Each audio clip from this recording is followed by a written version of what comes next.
Jerome Henry Brudos was born on January 31, 1939, in Webster, South Dakota. From the outset, his life was marked by disappointment and hardship.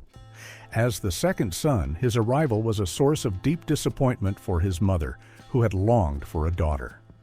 This resentment would shape his childhood, subjecting him to relentless physical and emotional abuse. Affection was a foreign concept. He was raised in an environment devoid of kind words or comforting embraces, knowing only harsh beatings and scoldings.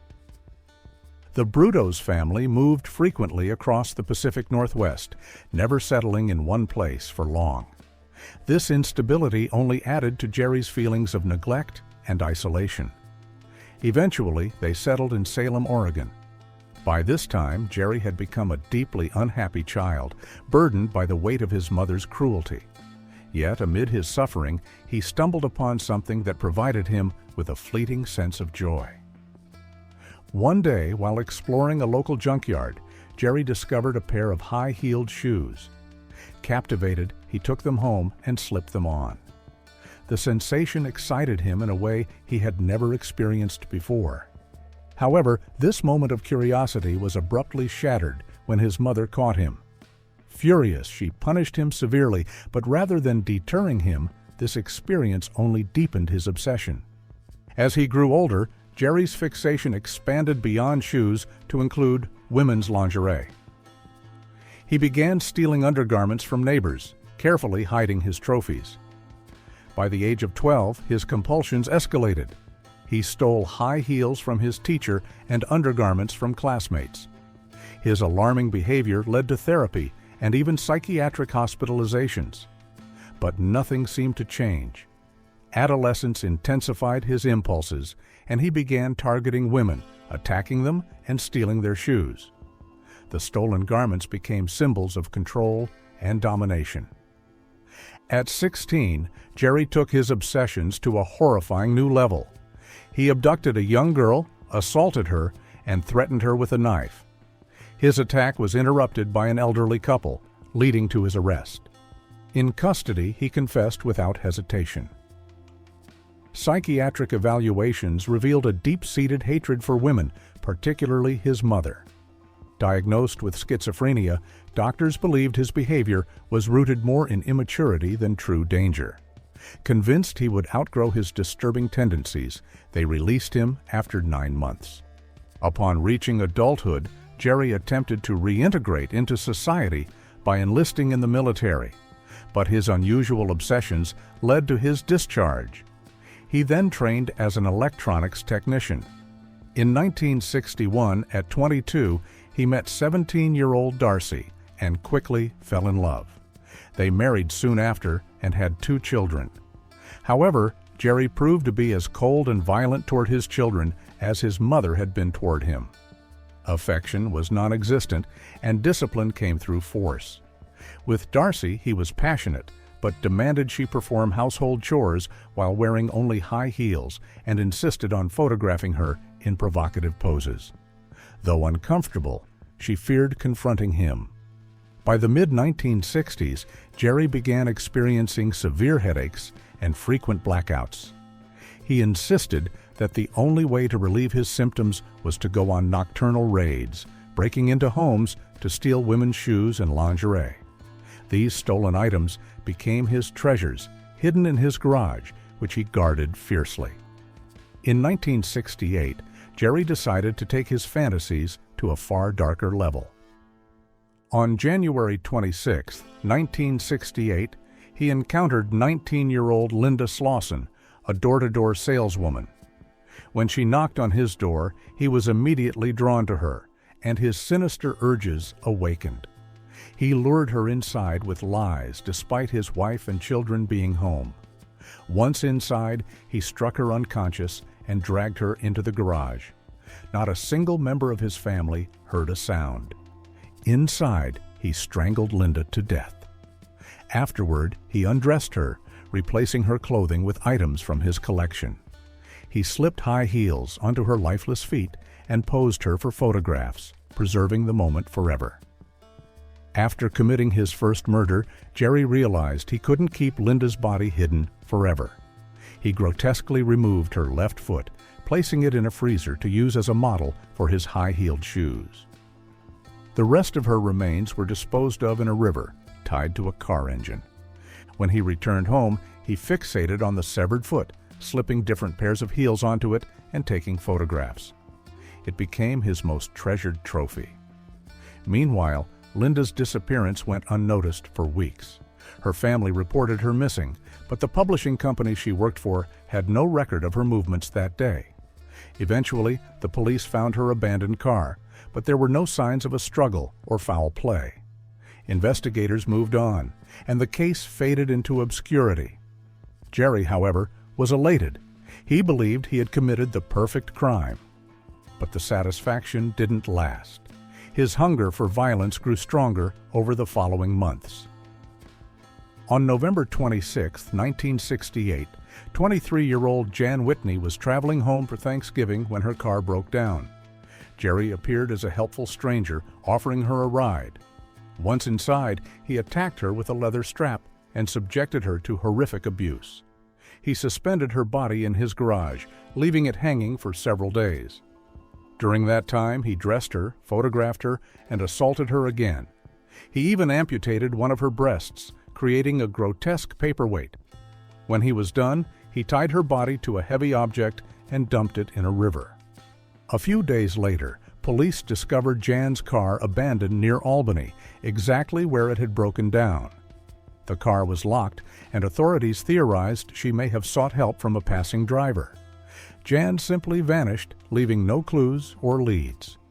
Jerry remained untouchable, and his thirst for blood intensified. On March 27, 1969, 18-year-old Karen Sprinker parked her car outside a department store. As she stepped out, Jerry, disguised in women's clothing, forced her into his vehicle at gunpoint. He drove her to his garage, where he forced her to model his lingerie collection before strangling her. Even in death, his cruelty continued. He mutilated her body, removing her breasts to create additional resin molds. He weighed down her remains and discarded them in a river. That afternoon, Karen's mother waited for her at a downtown restaurant, excited to reunite after months apart. But Karen never arrived. After waiting over an hour, her mother called the police. Investigators quickly located her car in the department store's parking garage, her keys and belongings still inside. Witnesses reported seeing a tall, odd-looking woman in the area that day, but one person claimed to have realized that this woman was actually a man in disguise. Authorities had no reason to connect it to Karen's disappearance. Less than a month later, on April 21, 1969, 24-year-old Sharon Wood left her job in Portland to meet her ex-husband. As she reached her car in an underground parking lot, she felt something hard press against her back. A voice ordered her not to scream. Turning around, she saw a tall, freckled man pointing a gun at her. It was Jerry, hunting for his next victim. Sharon fought back fiercely, managing to bite his hand and drawing blood. In the struggle, she tried to wrestle the gun from him. Enraged, he slammed her head against the concrete, stunning her. But before he could finish, he heard footsteps approaching and fled, leaving Sharon battered but alive. A witness called the police, and Sharon provided a detailed description of her attacker, a tall man with blue eyes and freckles. However, when investigators searched the area, no one matching that description could be found. The very next day, on April 22nd, he attempted to abduct 15-year-old Gloria Smith in Salem. He tried to force her into his car, but she escaped and reported the incident, describing a large, freckled man driving a sports car. Investigators noted the similarity between both attacks, but without physical evidence, the suspect remained unidentified. On April 23rd, 22-year-old Linda S. set out to buy a gift for her boyfriend. As she walked through a mall parking lot, Jerry approached her, flashing a fake police badge. He accused her of shoplifting and threatened to arrest her unless she followed his instructions. After bringing Linda to his garage, Jerry restrained her. Although she didn't attempt to escape, she fought back when he returned and tried to strangle her with a leather strap. Unfortunately, her resistance wasn't enough to save her life.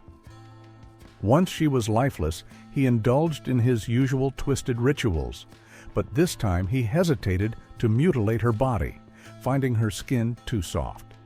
Instead, he experimented with electricity, attempting to make her corpse twitch under the current, but ultimately failed. Unsatisfied, he tied her remains to a car transmission and dumped them into a river. The following day, Linda never showed up for work. Her car was found abandoned, just like the others, with no sign of a struggle or robbery. As in previous cases, her disappearance left investigators without immediate leads. Suspicion briefly fell on her boyfriend, but there was nothing to connect him to her vanishing. By this point, the Oregon police began to notice patterns among the missing women. They built a timeline, realizing that all the victims had disappeared in the latter half of each month. Most were young white women, many of them students, last seen in public places, mainly parking lots. However, despite these observations, they had no physical evidence to pursue. That changed on May 10, 1969, when a fisherman spotted what looked like a bundled package floating in the water. When he approached, he realized it was something far more sinister: the weighted-down body of a woman still wearing her coat. Authorities arrived quickly, and forensic analysis soon identified the remains as one of the recently missing women, Linda S. The autopsy confirmed she had been strangled, with additional post-mortem injuries that stood out. 2 puncture wounds, one on each side of her ribcage, were surrounded by burn marks, evidence that someone had used electric shocks on her body. Investigators were now certain they were dealing with a sadistic killer, someone who took pleasure in tormenting his victims even after death. 2 days later, as divers continued searching the river, they made another grim discovery. A second body, severely decomposed and tied to the engine of a car, was pulled from the water. The bindings matched those found on Linda, suggesting the same killer was responsible for both murders. The victim had been strangled, likely with a leather strap. Investigators strongly suspected the second body belonged to Karen. Her mother had described the outfit she was wearing when she disappeared, and the clothing on the recovered body matched. However, one detail stood out. The victim was also wearing an oversized black bra stuffed with crumpled brown paper towels. It became clear that this was part of the killer's bizarre fantasies. When dental records confirmed the body was indeed Karen, detectives realized they were officially hunting a serial murderer. Determined to track him down, investigators built a psychological profile of the suspect. They believed he was likely between 20 and 30 years old, had experience with electrical work, and was methodical in his actions. The double knots used on the bindings suggested someone skilled with their hands, possibly a technician or engineer. They also theorized that he had grown up in a household dominated by an abusive mother, which could explain his deep-seated rage toward women. Despite this promising profile, they still had no clear suspect. Turning to the social circles of Karen, detectives visited her university, questioning her classmates in hopes of uncovering any unusual encounters before her disappearance. Several students reported receiving disturbing phone calls from a man pressuring them to go on dates. Others mentioned a suspicious red-haired, heavyset man frequently seen loitering around campus. The breakthrough came when one student recounted a recent meeting with a man claiming to be a war veteran who just wanted someone to talk to. She had agreed to meet him on campus and provided a description. He was tall, had light-colored hair, and was covered in freckles. This matched the descriptions given by previous victims who had narrowly escaped. The student recalled that during their conversation, the man had made unsettling comments about the missing women whose bodies had recently been found in the river. When he invited her for a walk, she declined, sensing something was off. Before leaving, he promised to call her again the following week. Now detectives saw an opportunity. They urged the young woman to accept his next call and arrange another meeting while police prepared to intervene. On May 25th, as expected, the man called again. The student agreed to meet him, and an hour later, he arrived at the university. He matched the description perfectly: tall, freckled, and overweight. Detectives who had been waiting nearby immediately took notice. When questioned, the man introduced himself politely. His name was Jerry Brudos.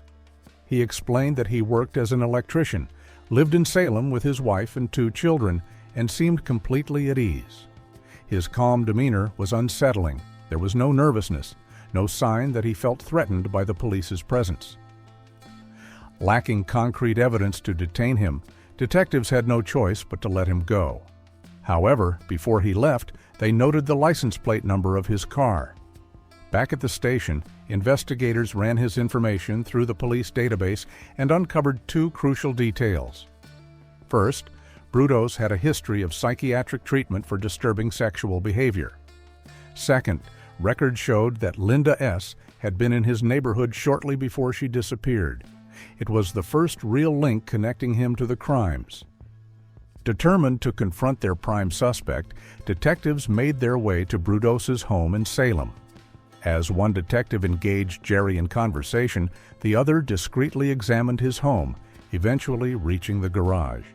There, he found more copper wires, some tied in the same intricate knots that had been discovered on the victims pulled from the river. Suspicion mounted as police obtained a warrant to search Brudos's car. Inside, they found that the interior had been meticulously cleaned, too thoroughly, as if he had tried to erase any trace of evidence.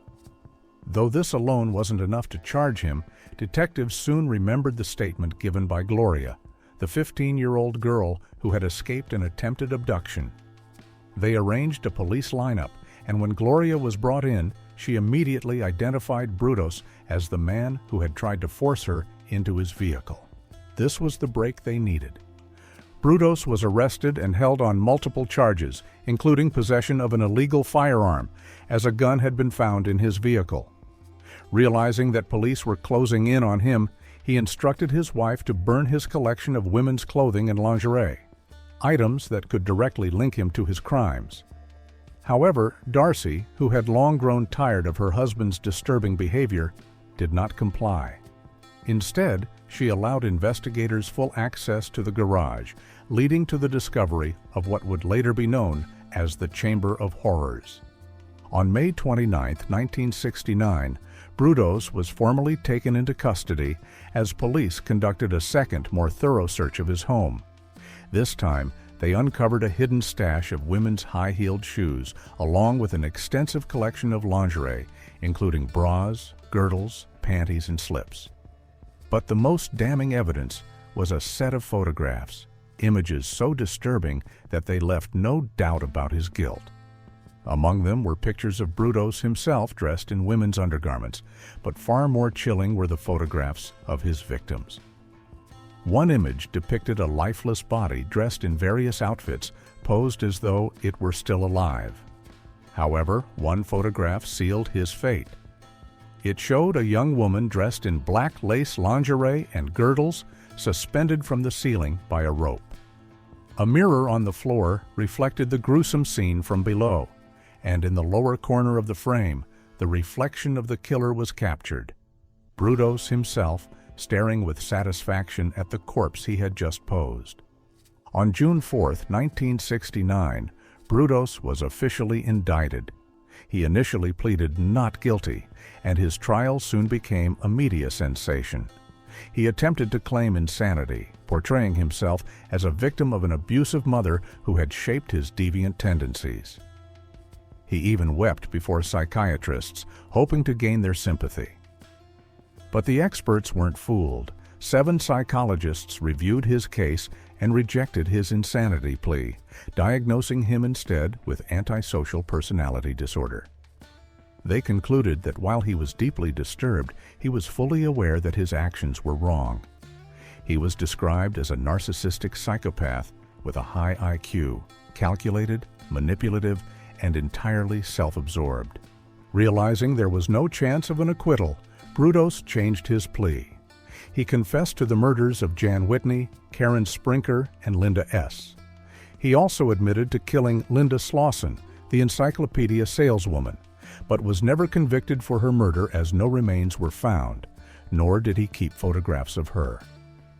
On June 28, 1969, the court sentenced Brudos to 3 consecutive life sentences without the possibility of parole. His reign of terror was officially over. In the aftermath, his wife Darcy was briefly arrested and investigated as a potential accomplice. A neighbor claimed to have seen her assisting Brudos with one of his victims, but there was no concrete evidence to support the claim. Without proof of her direct involvement, she was acquitted. In 1970, she divorced Brudos, changed her name, and disappeared with their children, severing all ties to the notorious killer. Brudos's final years were marked by declining health after suffering from liver cancer for several years. He died in the prison infirmary on March 28, 2006, at the age of 67. At the time of his death, he was the longest-serving inmate in the Oregon Department of Corrections.